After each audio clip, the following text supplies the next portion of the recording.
Did I just write the pop punk anthem of the summer?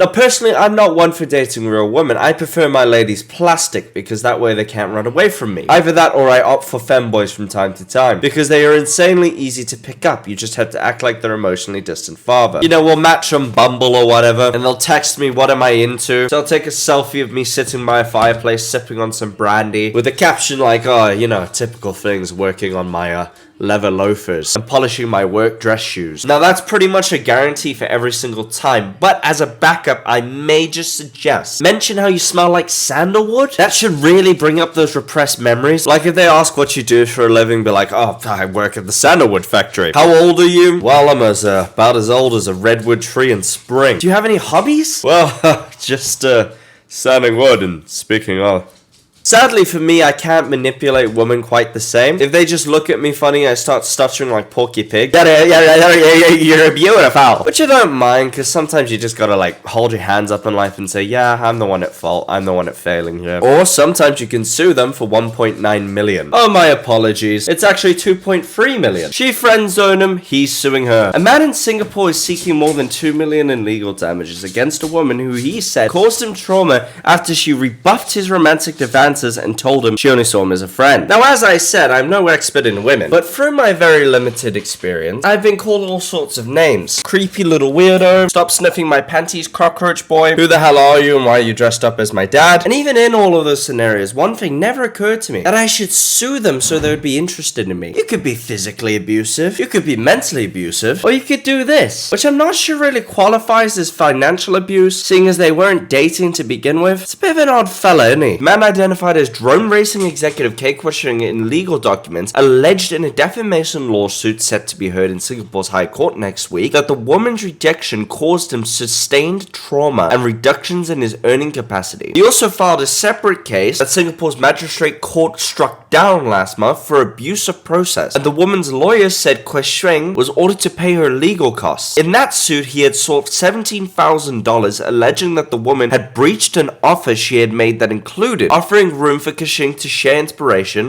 creepy, struggle and achievement, and meeting up based on mutual availability beyond coffee settings. The woman had argued that the suit seeking $17,000 was abuse of process because it was brought for an ulterior purpose to force her to comply with his demands to, among other things, resume communications with him. I always struggle to understand how men with so much money, or even women for that fact, are so hung up on one particular person. I constantly hear stories of people with millions of dollars dropping money on OnlyFans, and you just think to yourself, you're a waste of a human. Like, God gifted you with so much green, and you can't just accept the fact that some people just don't want to associate with you. But you're rich, just buy people. Okay, wait, maybe not people, that's not necessarily legal anymore. But buy friends, buy lovers. There's probably like 100 million people in Thailand or Singapore or wherever you're from that will absolutely be willing to take that offer. Just approach one of them and be like, listen, I'll offer you 10k a month if you come on dates with me and just pretend to like me. I'd take that offer. I'd suck your dick right now. There's millions of us with no self-respect that will do anything for 2 schmeckles. Why you always gotta go for the people that love themselves? Although, to be fair, in this case, it is different, and I'll show you right now what those particular differences are. The woman saw Suing as a friend, while Suing considered her to be his closest friend. She asked to see Suing less frequently, upsetting him. He said such action would be taking a step back in their relationship. She, in turn, said they needed to set boundaries. Suing, according to the ruling, did not react well to this, and then I can imagine probably through what I like to call the nice guy fit, where a grown-ass man-child who can't accept the fact that not everybody's into nice guys stops and cuts around. Stupid!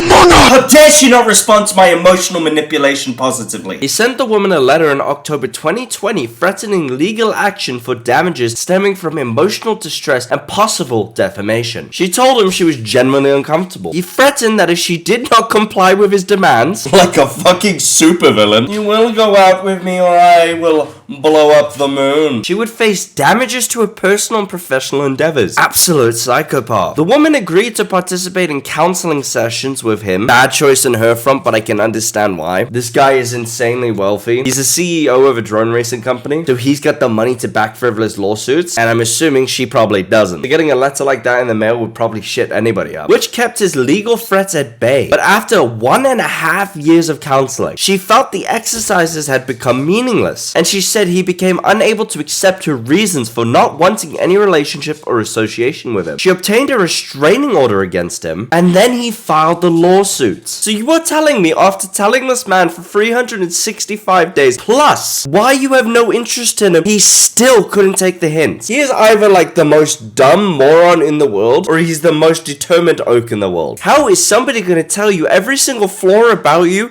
as why they don't want to be around you, and you're still gonna try and get it? Now personally, I'm gonna say something horrible, but I don't think this woman helped herself very much. As I know I just said I understand why she went to counseling with him, I personally think it was the wrong move, and I think she should have just straight up filed the restraining order. This man is clearly very unhinged, and by going to these sit down sessions with him, you kind of just fed into his delusion. I'm not sure if she's just an overly nice person and suffers from girlfriend Instagram syndrome. Oh yeah, sorry, I forget. You look at you, probably never been in a relationship. Basically what that means is some girls are too nice, and it's very common for people in relationships over time for that girl to get a message off a guy, whether it being her uncle, whether it being a stranger. It's almost always sexual in nature, and then sometimes that girl refuses to block that person because she doesn't want to be mean. And I think this may have possibly happened way before the lawsuit even occurred, or maybe she thought to herself she could salvage her friendship, which let me just bluntly tell you, ladies and gentlemen, is not possible. Once one party develops feelings, you have one of two options: profess those feelings and end the relationship if it doesn't work out, or walk away and end the relationship. You're just gonna build resentment otherwise. Now, even if these factors were in play, this man is clearly a honk honk clown of the year and deserves to be shot into the sun. And I'm sorry that she has to go through this at all. Now, personally, I can hear my own words starting to bore myself, so I can't imagine how you feel. And I will let you go when you legally subscribe, and only then. For the time being, if you're interested, check out the rest of the channel. And if you'll excuse me, I have